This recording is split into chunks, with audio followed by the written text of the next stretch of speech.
Hi, I'm John Way. No, I'm just kidding about that. But John Way, Davey 4557, Pixie Licks, Dave in Texas, and quite a few other YouTubers. Hey. And, I watch a lot of these guys too, which is kind of what has helped me to actually go about doing what you see in the background over my shoulder here. Um, I picked up a used, made in 1995, made in Mexico Fender Stratocaster Squire series, which a lot of people seem to think is a fake Fender, but in actuality the necks and the bodies on them are actually Fender American parts. It's just the rest of the stuff on the guitar is just, you know, Asian import kind of crap. So they're kind of known as being a little sleeper one, and especially the ones that have the little Squire series emblem on the horn of the headstock. Usually what it was single, as this guitar previously was, single ply pickguard, the lowest end pickups that they could put into it, the lowest end electronics, lowest end bridge. The tuners seem to be about the same though, the original tuners on this guitar. So what I decided was I took a chance because the person I got it from kind of really did a fucked up job. They had the bridge tilted like this. It was literally tippy-toeing, and it was like it defeated the purpose of trying to play the guitar, even though it sounded fine.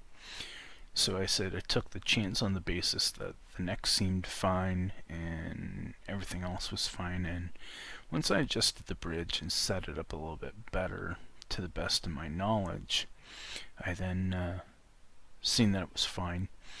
So then I thought, well, I had been spying at Guitar Fetish, and I thought, well, I wouldn't mind trying to improve on this guitar just to kind of give it a more personalized feel for what it is. And so I just went about and started looking at Guitar Fetish and peering over the parts, planning out my limited funds that I had. And so with limited funds, limited resources, like I don't have all the nice tools like DV4557 has, and Dave in Texas, and a few of these other folks that actually mess around with guitar stuff, modding them, repairing them, and putting their videos up on YouTube. So I figured, well, I'll take the chance, and if I screw it up, then it'll be my own fault, and it won't be too much money out of my own pocket. And at the same time, if I did a decent job, then all the better for me. I'll have a more personalized guitar, and it'll be something that possibly if it comes time to the reseller trade, it might actually have a little bit more appeal to it than how it was in its stock nature. So anyways, I had documented it, and have uploaded the previous two videos, and now we're at the point where literally like probably a half hour once I had uploaded that video to YouTube, the unboxing of the pickguard and jack plate, to finish it off, I went to work actually finally assembling it. I've now got it all together. It's now all tuned up, and I'll give a little bit of visualization and kind of explain what I've done to further change the guitar itself. Then eventually I'm going to attempt again, as I've already did this a little bit ago. I had about 8 different sound clips. What I'll do is on my Viper tube behind me, I'll run through the couple of the first preset channels. I'll hit some like some higher distortion, some Fender-esque amps, some clean tones. I'll just try to kind of like mix it up, and I'm just gonna play like 3 chords for the most part, and then if I actually get in the mood for it and I find a channel that sounds nice, maybe I'll play a little tune over the couple of the pickups. But I'll start, like when I do the sound samples, I'll go basically from neck pickup in each section of the 5 selector switches to bridge pickup. Okay, now to the guitar itself.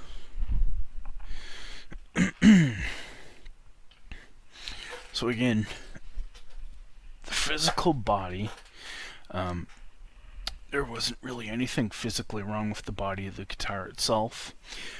Like I said, the bridge was all jacked up. It was like pivoted like this, like just didn't look right at all. It almost looked like he had screwed it up. So I decided everything was basically chrome. I decided I wanted, I seen a Fender Classic 2003, and it basically had a very similar look, except had chrome hardware instead of gold hardware as I have here. So this is kind of a play on the classic slash black tuxedo look, and also a little bit like the David Gilmour and kind of Jeff Healey thing. Jeff Healey was a blind blues guitar player who made fame for doing the song in Roadhouse.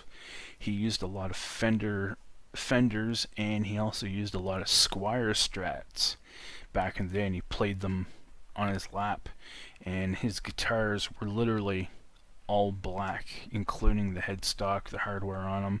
The only thing that was different on them was the pickups, which were originally done by another guy. Anyways, back to this guitar in my John Way voice. I have, as you can see, I have changed out the hardware. First of all, gold jack plate has been installed, put in place. The bridge as well. All the mods that I've basically done for this has all been stuff that I've gotten through Guitar Fetish. I don't think I've had any real problems with anything that I've gotten from them so far, and the amount that I've basically paid for this upgrade, I would say, is generally about $250, which is actually pretty interesting to see what I've actually had come out of it. So anyways, football jack plate. The bridge here is the made in Mexico compatible upgraded bridge with, it has a brass block on the inside of it. The pickguard here, I'm pretty sure I'm one of the very first ones here in on YouTube for sure, but I'm not too sure how many others Guitar Fetish has done already, but this is the first one that I know of that is one of their preloaded pickguards, or sorry, this is their hand-wired pickguards, which I had installed with the new Guitar Fetish RedActives pickups that also have 3 little dip switches on the back of them. So they're new EQ ones, which on the back of it have a 12 dB boost switch for bass and treble on each individual pickup, as well as an additional third switch, which is actually a 10 dB overall boost for the pickup. The pickups, how I have them right now, everything is set flat as what you would actually buy the originally launched model.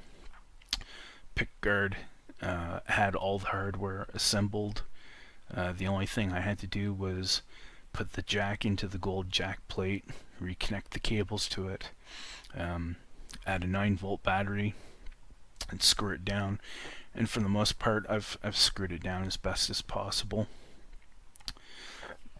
Now moving to the headstock, these are definitely not the original tuners. This is a set of, again, from Guitar Fetish, staggered Godo Spurzel style locking tuners, as you can see here on the back, the locking mechanisms. And as you can see, when I tilt it, you can see how nicely it actually does work.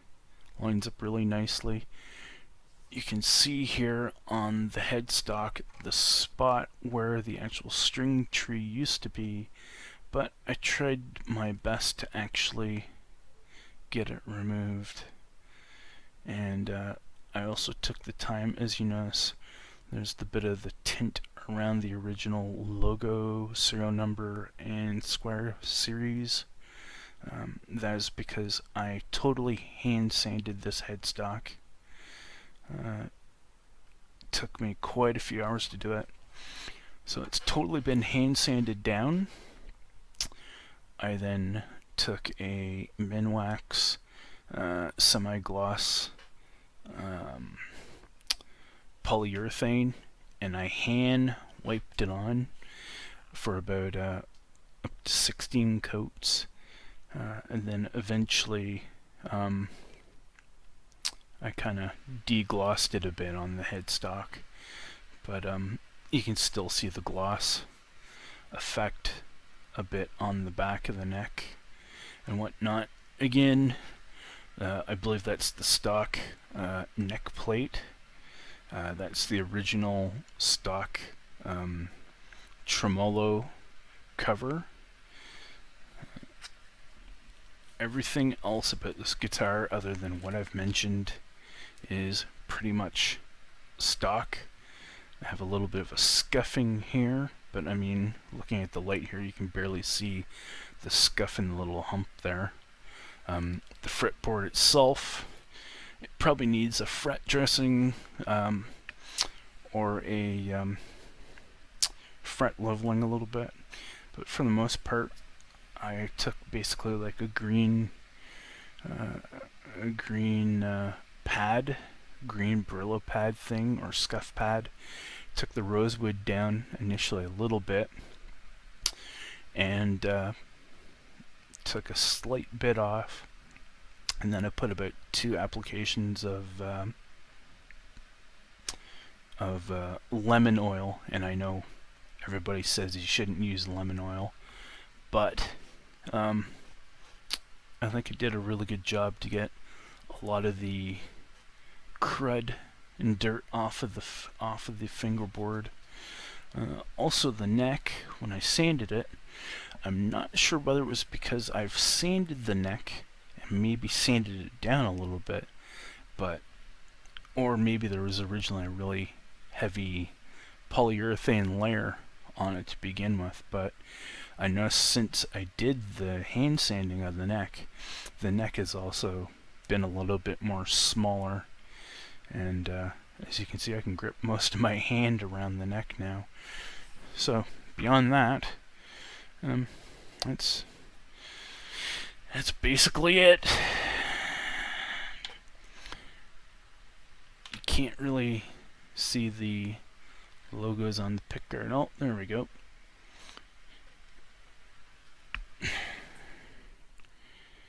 So beyond what has to be done, I think the guitar itself has actually turned out pretty nice. And I'm smudging it all up. That's the luxuries of black. But anyways, well, enough of me babbling. I'm going to now stop. And when I come back, I'll have the headset sitting towards the front of my PV Viper tube. And again, I'll try to play some sound, try to play some notes / partial chords or chords. I'm going to play it again, neck down through bridge. All the tone pots and volume will all be at full, and give you an idea what these active pickups sound like. So far, they've actually sound pretty good, and they seem to handle everything that I've kind of thrown at to date. So, leave your comments, good or bad, hopefully more positive than bad ones, and hope you enjoy this little preview demo of the guitar and the Guitar Fetish hand-wired RedActive pickguard that I've put on it.